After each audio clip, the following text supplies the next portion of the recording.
My father tells me the constant rush of water through our town is the whoosh of the world going round. The snow in the mountains never stops falling, never stops melting, never stops raging into the valley, unstinting yet stern and roiling, like the white noise of God and reason, fathers fighting. Silence in this town is never silent.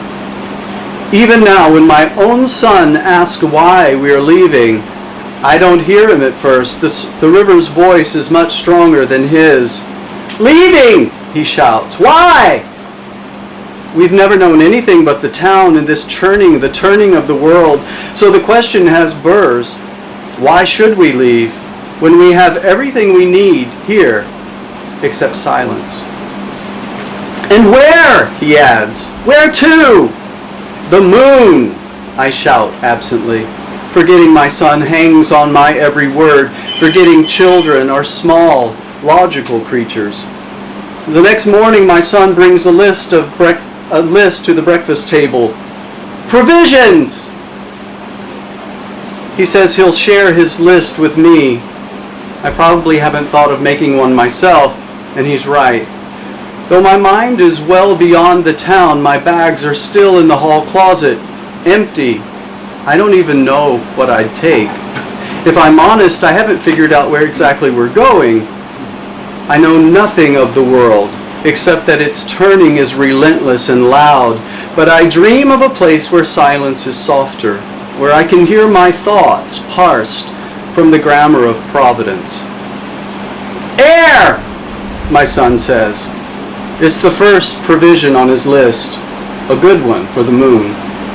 He lifts a 2-quart mason jar onto the table and pats the lid, the air.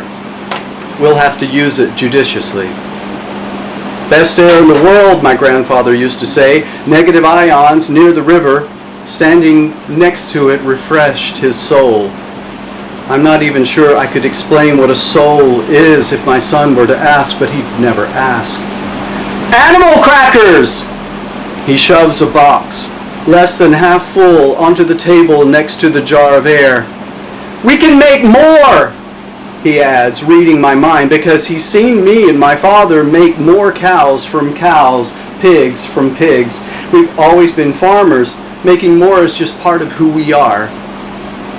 It's in the blood that thunders from father to son, from son to son. "The river!" my son says finally, holding out his hand. A puddle sits there in the dimple of his palm like an alpine lake. He bends his ear to it and listens. "I can hear it," he says, and gingerly holds his hand out to me. "Can you hear it?" And I'm going to read The Raging Melting Space Between. Do you remember the expedition? We had this thing between us we found hard to explain, like a firmament, like some private storm. When you said this to your mother, she stared at you like you were dressed in cabbage. So you told her we were leaving. It wouldn't be the usual sort of expedition. We weren't going on a search with flags and dogs. We would take the thing as far as we could and leave it there. "We'll feng shui it," you said. "We'll wrap it in sky blue paper and a ribbon of ice." But I said no. Remember that?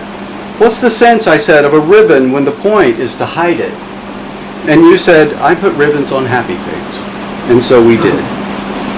Though it wasn't bulky, odd-hued, or loud, the thing attracted attention. We could have sold it a zillion times. Remember the drunken soldiers taking pictures of it so they could tell the folks at home it was their thing? Remember the Danish woman who tried to open it as we slept, her sun-blistered face, her ridiculously thin cigarettes, her 20 questions? Dead child? Artichoke? Bauxite? Such a stupid person. She thought penguins could fly. We let everyone believe what they wanted. They'd never get us, 2 men in suits, trying to save the raging, melting space between us.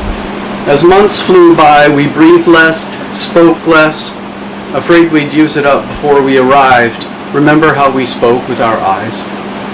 After years en route, there we stood, ice freezing our feet, wind paralyzing the ice ribbon like a horse's mane, nudging the thing along to that wheel of tuxedoed men, hoping they'd understand how far we'd come. Remember? And how they parted, shouldered us in, and closed themselves around us.